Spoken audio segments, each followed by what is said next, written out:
Hello, welcome to another Near Running Cast. As always, my name's Johno, and I'm joined by James Nowitzki. How you doing, James? Hi, Johno. Good to be back. For the elimination rounds of the BABW Qualifier in Reading. So, on the left-hand side, we have Dan Bergel, who I'm afraid I don't know where he's from, or anything about him, really. I think he's from London, but I'm not sure. Yeah, okay. Playing his NEH, and on the right-hand side, we have Laurie returning to our screens, playing his MaxX. Laurie, we obviously both know very well. Yep. Obviously, as I always say, you need to be able to work out as quickly as you can when you're playing against NEH, if it's bush shop or fast advance. I take you didn't play down on the day, obviously it was a while No, ago. I didn't. Yeah. I had a pretty bad day. Joey ruined me in the first round. That's right, yes, we saw that, yeah. So, based on a hedge sweeps opening, which NEH do you think we were playing? Oh, this is going to be butcher shop for sure. So, we shall see. I'm pretty sure yes, everyone that made the cut was playing I'd come to the same form of conclusion. death. Yeah. So, as Laurie here, as Max, how do you approach the... how do you start? I mean, you don't really want to make speculative runs? Well, so there are some benefits to playing Max. Obviously, I've had worse in faction, and probably Laurie's running it. I think he's running the kind of good stuff Max shell that a lot of people were at the time.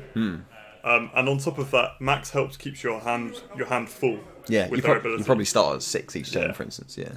But I think he's probably going to look for an imp to start with. Yeah, and okay. then that allows you, if you make any accidental accesses that you don't really want to do, that's true. You can kind of.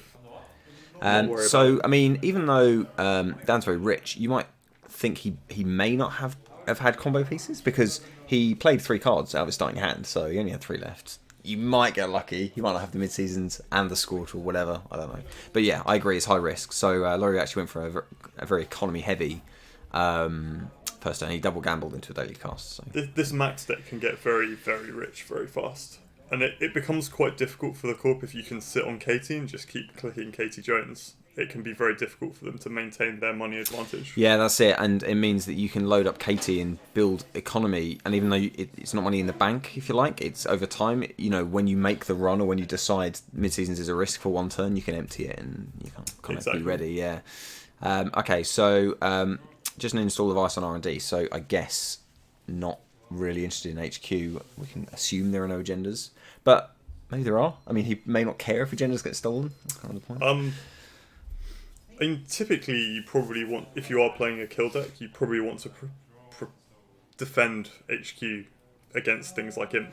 That's true, because an Imp on HQ now could be terrible if he starts accessing kill pieces or mid-seasons, that kind of thing. I mean, it could be that it's a Gutenberg was the only ice he had, and obviously you want to put that on around. Yeah, that's true. Has Gutenberg been out? We're up to... Yeah, I'm pretty sure it was out. Yeah, okay. Yeah. Yes, you may be right. I don't remember. I think it was. I wasn't playing NBN. We've now got Clone Chip and a Data Sucker for Laurie. So Clone Chip is obviously a really good influence spend because Max will lose key cards. I think it seems to be pretty much 3-off mandatory in every Anarch deck at this point, other than maybe Noise. Other than Noise, you reckon? You get some people, like I know Brendan in this tournament was still running the 2 shards, right? Yeah, okay. Yeah, alright. Noise has a slightly different influence spend, I think, because 3 ESOPs, right? So. Yeah, that's true. So Laurie, for better or worse, has stolen breaking news. Okay, so he's down by 8 credits at the moment. At least that's a good one to steal. He does have 2 credits the left. Active kind of Scorch. So he's going to run again. Okay, so that's in hand. All right. So he's got 2 clicks left now. It's interesting that he tried to run again.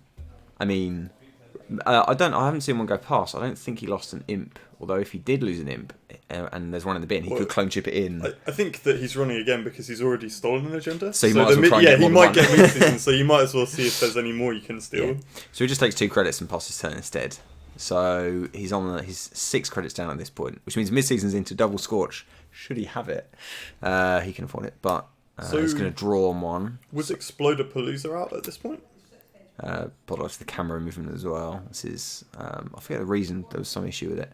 No, Explodapalooza was. No, I don't think it was. I think that so we're up to the underway for this. So yeah, so it wasn't. I think that was in Old Hollywood. That was in Old Hollywood. Yeah. Yeah. Obviously, that's great for these kind of decks because it's a compulsory steal. Yes, NAPD. That's right, and it's replacing NAPD. And it's a lot more money. It's a better credit differential. Yeah, agree. So this defended remote, I mean, it could be, say, an Astro, could be an agenda that he would rather score than see stolen, or maybe a Sansan or something. Maybe a Melange, for example, is always good in this. So sub boost is a really interesting one. Laurie has to read it. Now Laurie's a well-travelled player. He knows all the best cards. So this says something about sub boost, I think. This is absolutely brilliant to slap on like a Gutenberg once they decide to take tags. If they're floating tags, or even a data then open, I guess. They have to break it. Yeah. So and it's good for Eli's and stuff, obviously, as well, things like that. But, there's probably no Eli's in this deck. No, well, there might be a couple. Yeah, The normal spend is 3 Scorch, 3 Traffic Accident, leaving you with 2 Influence spare. So I know... yes, I expect that's right. That there was an interesting 2 Influence splash that we'll see later on in this cut. Yeah. That some people weren't prepared for. Alright, we'll see that. So, Laurie checks the remote and sees a wraparound, but a Corrodor will make sure work of it. So he does still a Beal. He got away with the breaking news. There was no mid-seasons, so I guess we expect at this point that Dan does not have mid-seasons in hand. Indeed, it looks like he's drawing now, maybe trying to get it. Yeah. So it's a bit rough for him that he's trying to float out the... he maybe thought about trying to sneak that agenda out, but Corrodor now makes that remote pretty worthless, unless you can find some way of trashing it. Yeah. Which I kind of doubt he'll be able to do. I guess we're seeing this kind of butcher shop archetype at the height of its power. Because this was before Film Critic came out. So. Yes, that's true. It's definitely before Film Critic, which obviously put pay to a lot of mid-season shenanigans. All the mid-season stuff, yeah, in any faction.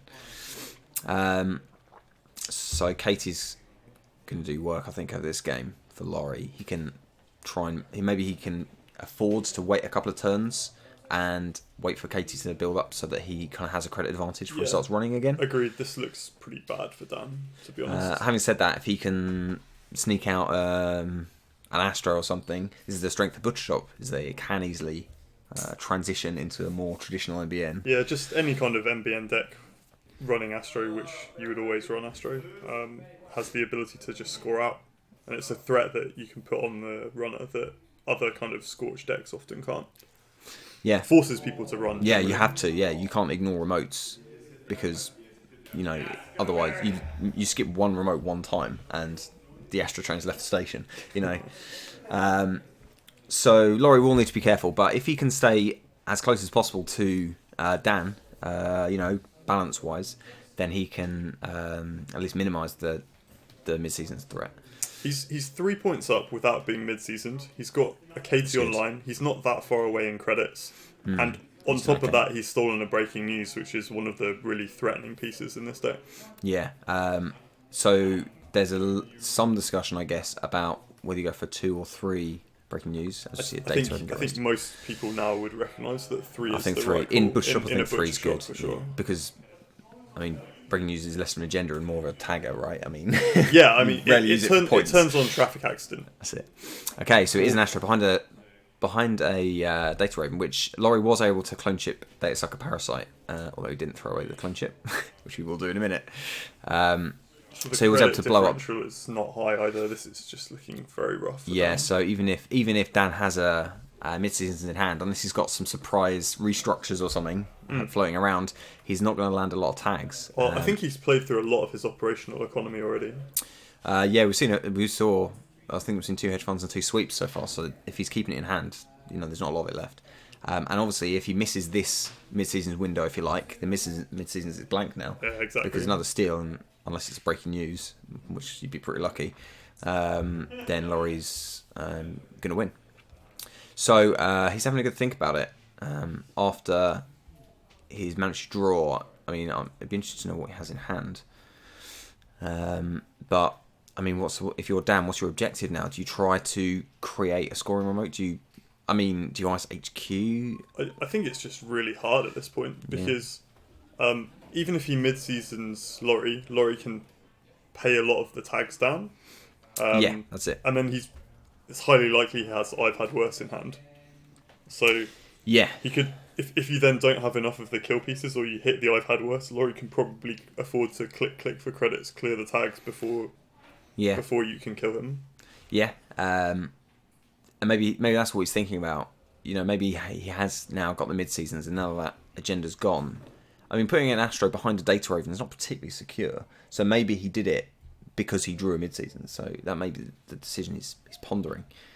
Like you said, this is the critical kind of swing moment in this game. Yeah, if he knows, well, I'm assuming that he does have one in hand at this point. If he hasn't, then mid-season's his blank card from now on, as I say. So, yeah, it's quite a tough one.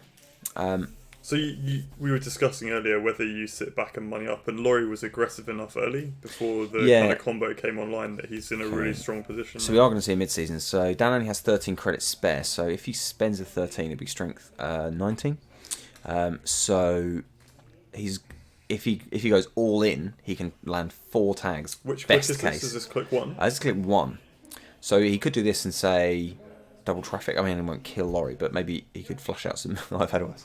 I think Dan realises his only out is to kill Laurie at this point. Yeah. So he needs to have enough credits left to potentially scorch. So he's kept 2, which means he can't scorch this turn. Yeah. But he's trying to land. He's only trying to land 2 tags. So if Laurie can't clear all the tags, if he can't clear enough to leave him below 2, then he could take a credit, traffic accident, scorch next turn. That's it. He can't traffic accident if Laurie takes 2 tags and then clears 1 though. Yeah, sure. So he needs to leave Laurie on at least 2 tags at the end of this turn. Yeah. So if you're Laurie, then what do you do? I mean, alternatively, if you're Laurie, maybe you just take 17 tags. You're 2 points from a win. There's got to be an agenda somewhere. It honestly depends what he has in hand. If he has multiple I've had worses, then maybe he just takes the tags and goes for the win here. Paper tripping would be good. More people should play that card. Some of the tag removal cards are going to see more play than people have thought with the new MBN Ice Suite from Data and Destiny. Yeah. I mean, even something like Lawyer Up is tag removal. Networking, for example, one of your perennial favourites. I love networking. It's very underplayed. I really like that card. No, I've discussed it with Brendan. He thinks that... if he thinks it's good, then... yeah. I've been messing around for this upcoming Jank tournament with things like Forger, which is a way of just instantly removing a tag for very, very cheap. It's instant speed. I mean, it's obviously good in Geist. Okay, so Laurie has opted to bankrupt himself to take only 2 tags, which I think probably is the right play. I think it's the safer play. There's no point risking it. Yeah. So he does have 2 tags. We may well see 1 or more traffic accidents. He knows he's safe this turn because Dan can't kill him. Traffic scorch. So next turn he can just click for 2 credits, remove a tag. That's right, and he's down to 1, which means only scorch will get him. But he'd have to have Dan a double scorch, but Dan doesn't have enough money for that. Yeah. Barring top decking a sweeps week or something. Yeah. Although sweeps week's not great against a runner that's just been trafficked. Well, no. I mean, if Dan top decks the sweeps, he could scorch. So we are going to get a traffic accident. It was a credit and then a traffic accident, in fact. He does get a knife had worse. Probably over now. And a knife. Okay, so there's a bit of confusion here because Laurie wondered if hitting the I've had worse means he has to add cards before the second damage, but because it's simultaneous, that's not the case. Yeah, so he does lose the I've had worse and the knifed. Fortunately, the local TO was nearby to resolve the situation. Who was that on the day, Johnny? That's me. Yeah. I was there to resolve the situation. Yeah, it was simultaneous. But at any rate, not great for Dan there. He did land 2 tags, but hitting the I've had worse just helps Laurie out. I mean, maybe he has another traffic accident in hand. He was playing to traffic scorch next turn. Yeah, I mean, he can. I think Laurie's still gonna just. But Laurie's got to remove. Yeah. So he can remove 1 tag and for 3 clicks if you like from no credits. So he's gonna have 1 click left. I'm assuming he's gonna click for a credit, but. He might just choose to run, but run R&D maybe. You probably don't want to run R&D because if you hit a Gutenberg, you don't have the money to remove the tag. So what you just did becomes irrelevant. Yeah, that's true. Yeah. Mind you, it leaves Dan too poor to do very much. So there is still a traffic accident in hand. So it's quite possible he's got a traffic scorch in hand, but he can't play the traffic accident now because Laurie only has 1 tag. Also, he needs to top deck a sweeps week or God forbid a beanstalk, and then he can play that click 1 and then scorch. If he's got scorches in hand, if he's got 2 scorches in hand. So he's going to ice HQ and take 2 credits. Okay, so Laurie's out of the woods now. I mean, I'm assuming he's going to clear the tag. Safe, I think, he's just now going to... I mean, do you choose to trash Katie Jones at that point instead of Yeah, mate. Well, to be honest, maybe the economy game is lost. I mean, Sure, but mid-seasons is irrelevant. I mean, so he might still be running Seasource, for example, something like that. yeah, well, maybe I don't know. That depends on Dan's deck. Yeah. If mid-seasons is the only threat, then as good as Katie Jones is, I don't think it's going to be the thing that stops Laurie winning. I think at that point you need to hope that the Astros get online. You can score your last two Astros out, somehow, and then be into a breaking news or something like that for the game. So yeah, it's tough anyway. I think Laurie's had a nice kind of set of draws and played this pretty solidly. Yeah, he's played around it well. I mean, you might say Dan's gone lucky, but for instance, he went for an all-economy first turn, which if he didn't have a mid-seasons in hand, might have been a bit reckless. Like, that suggests he might have it in hand. He might have considered, say, only playing the hedge fund or something, and then... These decks are quite ice-light, though, so he might just have he not may have had had any no ice at all. Yeah, maybe you're right. So Laurie seems fairly content to just sit back a little bit. He's going to check Laurie's the under remotes. no pressure at all, I think, at this point. He's going to check remotes, which I think is good, and this is a snare. So it's a Jackson, which he's not going to use and won't be trashed, obviously, because Laurie has no money. He's going to check hit Katie again. So yeah, I mean, all the Jackson help. I mean, it will help Dan maybe draw the cards he wants, but what's he looking for at this point? What cards is he looking for? I honestly don't know. His one Biotic, which presumably is not in this deck. If it's all kill. I think this is very tough. One of the Astros is gone. You need to sneak out an Astro, One of the Beals but is gone. Laurie knows that sneaking out an Astro is I mean, pretty much the only way he'll lose. So at this he needs point, to you check. need to try and somehow manufacture a breaking news kill, but it's going to be hard. Yeah. I mean, you could put a breaking news on the table because it doesn't give Laurie the game if he steals it, but he doesn't. Yeah, he needs to install advance it because he needs to advance it traffic accident and scorch. So because he doesn't have a scored Astro token, so install ice over the wraparound. But I mean, maybe you look for a Sansan here because you could get the breaking news kill off a Sansan. I'm assuming he's got at least one. He might have two in the deck. So yeah, I think Sansan is a must trash. Sansan is a good choice. Laurie's poor at the moment, so you can't trash it. He is poor, but he does have a couple of uses on Katie. I think there's an imp in the bin, so yeah, that's true. It's gonna be tough. There's very few cards left in Laurie's stack anyway, so you might be able to construct some weird. So here's a point. If you could somehow traffic accident or damage out the levy from Laurie's hand, then the I've had worse becomes useless. I think the levy was lost to Max earlier. I think he's only got one, but he might have the same old thing or something. Or the recursion piece that allows him to use it. Yeah. So yeah, it's he's gonna struggle. So he's gonna use Jackson to return some stuff. So close to counts is a good card as well. If you hit the I've had worse, then it's floating tags. Yeah. So say you think you have the kill, you traffic accident, and you hit the I've had worse, and you know you can't flatline them, then you can close the counts on the final click instead of scorch, and you'll get them which out leaves them with no money, and then they can't remove the tags very easily. So on subsequent turns, you can hopefully you can double score. Try again. Yeah, that's good. So liberated, so we've got lots of nice resource economy, going to feed Laurie's coffers now, although he doesn't really have much of a rig to speak of. He's only got a Corroder. To be honest, I think Laurie can probably levy here if he has the ability to, and just continue with the game as per usual. He's on 5 points. He's on 5, so mid-seasons is off the table. Yeah. Well, unless he hits a 1-pointer or something. But yeah, unless it's breaking news, which we assume there's at least one more of. I mean, or it could be like a Too Good to Be True or something like that. Might be I think at the time people were running 3 Astro, 3 breaking news, 1 TG TBT, and then some combination of NAPD and Beal. Yeah. I think that's a good suite for this type of deck. Too Good to Be True is a good card. People forget about some of the slightly less played MBN agendas because mostly the suite is so similar. Yeah, that's true. I mean, I like not popular, but I like license acquisition. For getting your Sansans back, that kind of thing. I think at the moment things like character assassination are probably in a decent place. Character assassination because at the moment it's a lot later than this video, but things like wireless net pavilion and the DLR decks. it's very difficult to trash resources, and that's an unpreventable trash. Yeah, that's true. That is true. Okay, so just very slow building from Dan. Anyways, he just kind of takes takes some money. We've got a new remote. What do you think it is? Could be an Astro.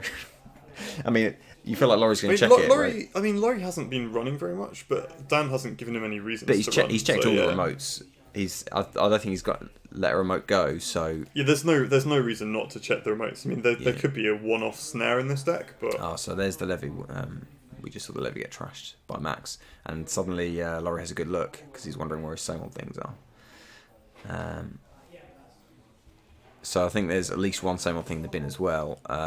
He's probably running 2 or 3 same old things and a couple of deja vus. I actually think this is a decision he makes here. So I think he's got 3 same old things and 1 levy, and I think what happens here is the levy and 2 same old things are in the bin, and he doesn't have his 3rd same old thing in his hand, so he's worried the next turn Max is going to. There's only 3 cards left. Sure, so then he's worried that Max is going to trash it. Yeah, so I think that's basically what he's going to do. He does draw this turn. He might have deja vus. I think he. If this is the turn I'm thinking about, I think he plays I've Had Worse.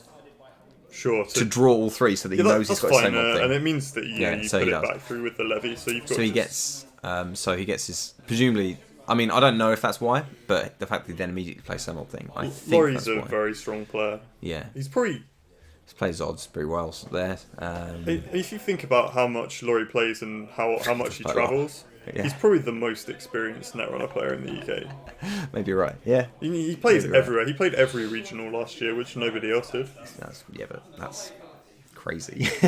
Is it though, Johno? There's a reason nobody else did it. You said you were thinking about doing it this year. Well, maybe, I don't know. That would be funny. Okay, so anyway, so Laurie just kind of gets his levy online for next turn, I assume, or very soon, now that his deck's run out, and continues Katie and money up. So it's just a pad campaign. He didn't check the remote, so it was a pad, but what if it was an Astro?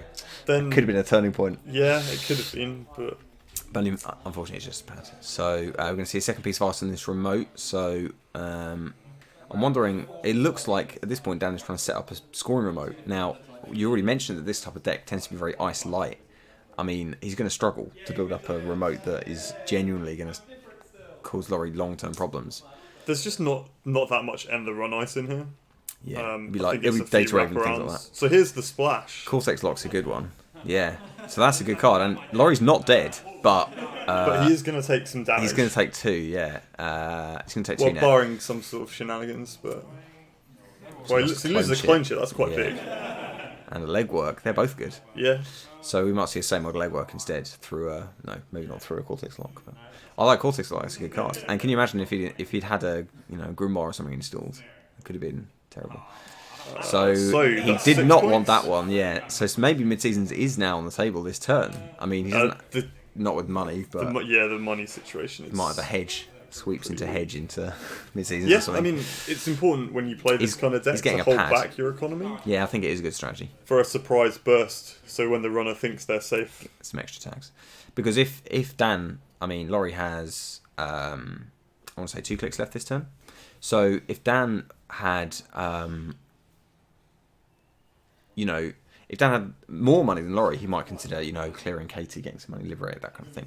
But since he's got less, he might think the mid-season's risks off the table. And that's why you keep your burst economy in hand, so that you can mislead the runner into how much money you actually have. I mean, after the first mid-seasons, Dan may have dumped some of the other ones. Having said that, Laurie's not misled at all. He's liberated twice. Yeah, very safe play by but he has... There's no reason to risk it. No, I mean, exactly. He's 6 points up. There's gonna have to be some huge swing in momentum. He's completely in Dan to control of this game. Yeah. Even with a surprise Cortex Lock to the face. Yeah. Okay, so let's see what we get.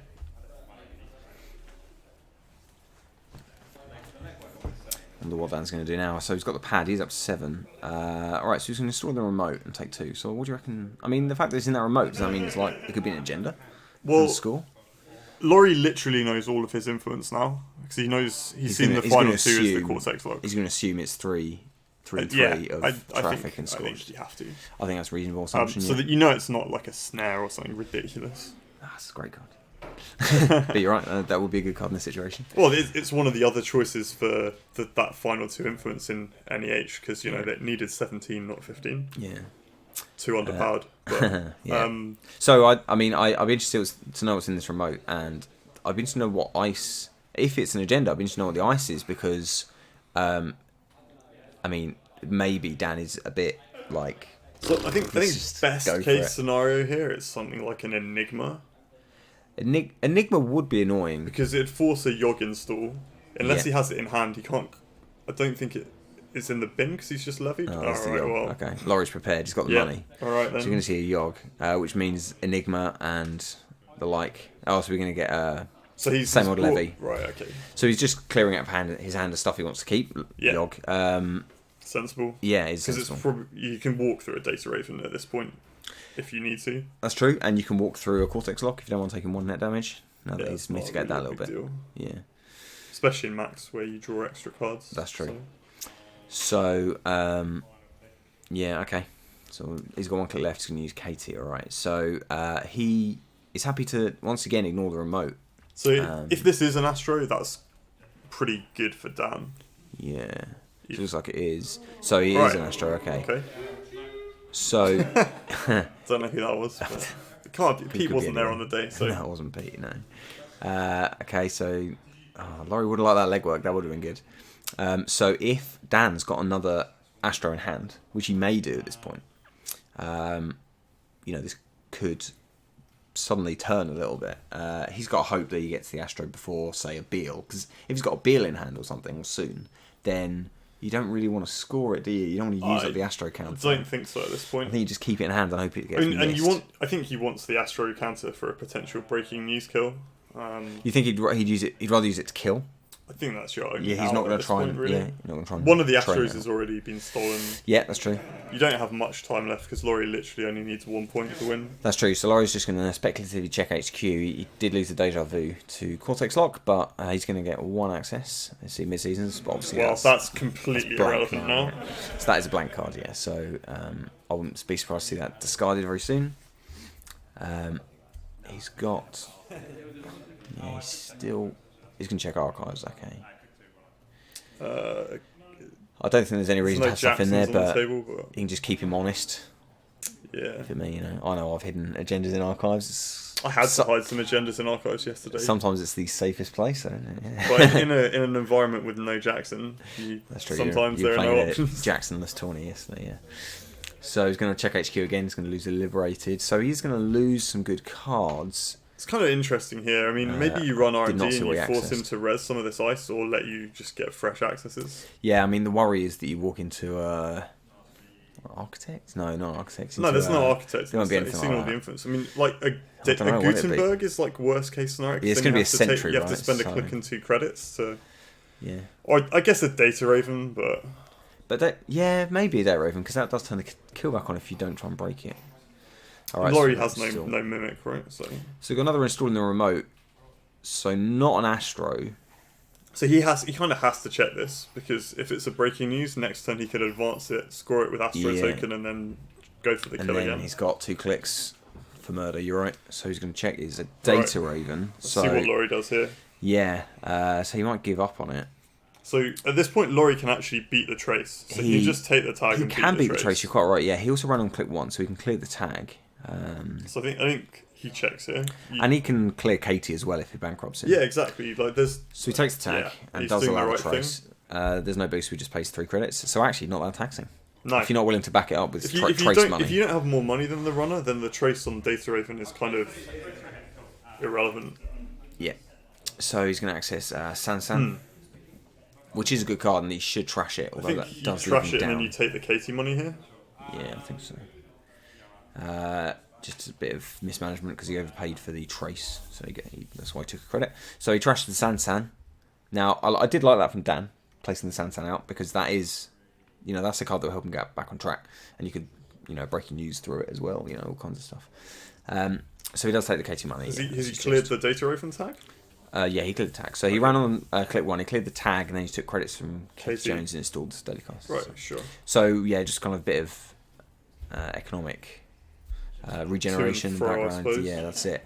But he cleared out the Sansan, which is, that's good because that's important again. Yeah, because that stops this breaking news kill. It's going to prevent Dan from kind of. I think there's only. I'm hoping Dan still has a third breaking news in the deck. Laurie, if he's not playing 3, then Laurie has both of them. In which case, the only out would be to try an Astro Chain. Yeah, so he might be hoping for an Astro and somehow score another agenda because there's no 15 minutes in this environment. Having said that, there's also obviously no clot in Laurie's deck. We've seen all of it now, so it's a good one-off even in an arc, especially if you got clone chips around anyway. I think in Max you probably don't end up playing it because the clone chips are far more important for getting your rig online. Yeah, you're quite a quick. You're quite a quick deck anyway, so you don't. I mean, the deck's clot is good in arts. Decks take a while to build up and set up their rig, and that's what's quite in Shaper, for instance, because it takes you a little bit of time to set up. So it just slows down a fast advanced opponent. It just makes them slows them down a couple of turns.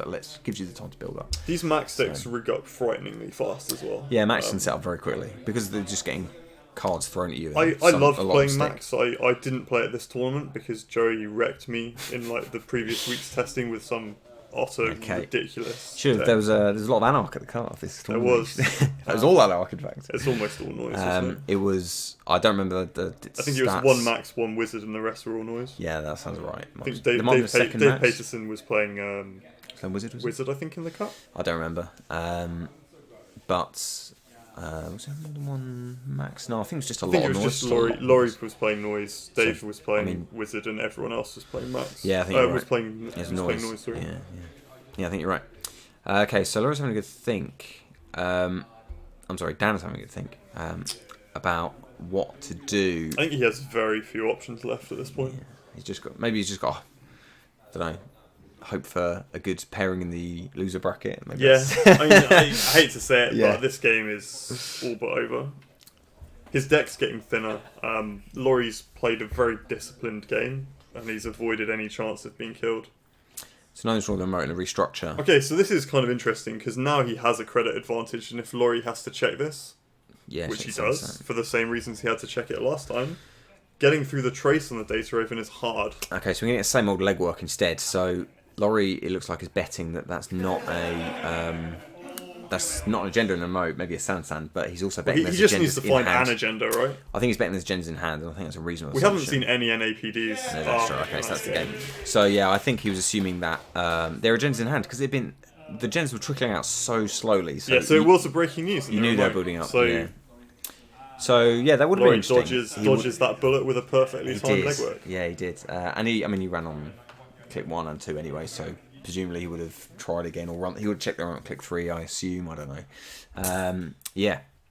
So now it was a little one-sided, that game, but was Laurie lucky / good, or was Dan unlucky / bad?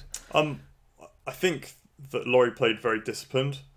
He knew his risks. He knew when to push. There was never even when Dan hit him with the traffic accident. He didn't have enough credits to finish the Scorch, if he hadn't hit the I've had worse. So, and that's because Laurie had the kind of foresight to stay at least close credit-wise. Yeah, I mean, so when Laurie took that first breaking news near the start, there was no follow-up mid-seasons. So maybe at that point he kind of got the signal that there's no mid-seasons in hand, so I can be aggressive for a couple of turns. Yeah.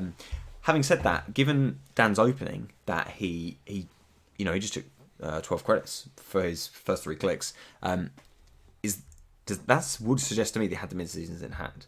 If he didn't have it in hand and had all that economy, maybe he would have been better set to just not go for all for money. Maybe keep at least 1 or 2 in hand. I mean, it was quite risky from Laurie because an early mid-seasons absolutely ruins that Max deck because almost all the economy is resource-based. So you can't dig yourself out of the multiple tags in that situation. Yeah, you'd struggle. Yeah, daily cast and everything. Yeah. Well, it's liberated accounts. It's daily cast. It's Casey Jones. Yeah. So even things like the same old thing. Exactly. Not economy, but they're you tend to try and hold them in hand as Max, and then install and use. Yeah. But it depends. I mean, maybe you would play them out against someone that's trying to scorch you because you don't really want to lose them. Yeah. It's a difficult choice, I think. Okay. So Laurie will stay in the winners bracket, and Dan will drop to losers bracket. Regrettably, we'll not see that again, I'm afraid. So, we're going to stick with Laurie, though. We're going to see him in the winners bracket. We're going to see him play against local Joey. So you obviously know Joey very well. We both do. Joey. Yeah. Joey is probably Reading's strongest player. So he was playing RP on the day. Now, obviously, I know you played against that RP. Yeah, that was the RP deck that made me basically throw my max deck in the game. It was truly horrendous. So he's playing his RP against that max deck that we just saw. Any, I don't know, immediate thoughts on that? Laurie has to get lucky to win, basically. Yeah, okay. If he does win, it's not saying Laurie is unskilled, but it's a tough it's an awful matchup for that kind of max deck. Because it's difficult to check remotes? So, I think Joey on the day was running 3 Blacklist, a Grail Suite, and 3 Batty. That's right, because it's Grail, Batty, Blacklist. With a bunch of, obviously, inbuilt program trashing. So there's not a great deal of recursion, or at least spare recursion in Max, I guess. No, and it just means that if you say mill 2 of the same breaker, and he reses a Blacklist on a remote, because of the RP ability, then you have to run a central first. Yeah. So you have to potentially interact with a piece of Grail Ice before you can trash the Blacklist, which would allow you to get the breaker back. The break you need. So it's just a kind of horrible tightening noose of a situation. All right. Well, it sounds like you think it'll be a tight affair. So. You can't even clone ship a Parasite to deal with the Grail Ice on encounter because the Blacklist will be res. So that's true. Yeah. It's just awful. Yeah. Joey was a monster. He's a horrible man. Yeah, that is a horrible deck, actually. I agree. It's war crimes. Okay. Yeah. Great. So, we'll look forward to that horrible matchup in a minute. So that will be Joe's RP against Laurie's Max. It'll be interesting to see what happens. We'll see. Laurie is an exceptionally good player. He's a very good player. And Joey's a good player as well. Oh, Joey is also an exceptional player. I don't think Joe would be offended if I said that. I think Laurie's a really good player. Like, I don't know. I think I'd put them at about the same kind of level at this point. Right. They both finished broadly similarly in terms of position in Nationals this year. Just both missed the cut by a few positions. Only a few places, that's right. Okay, great. All right, so thanks, James, for helping me out in this video. Oh, you're very welcome, John. It's good to be back. And thank you for watching, and we'll see you next time.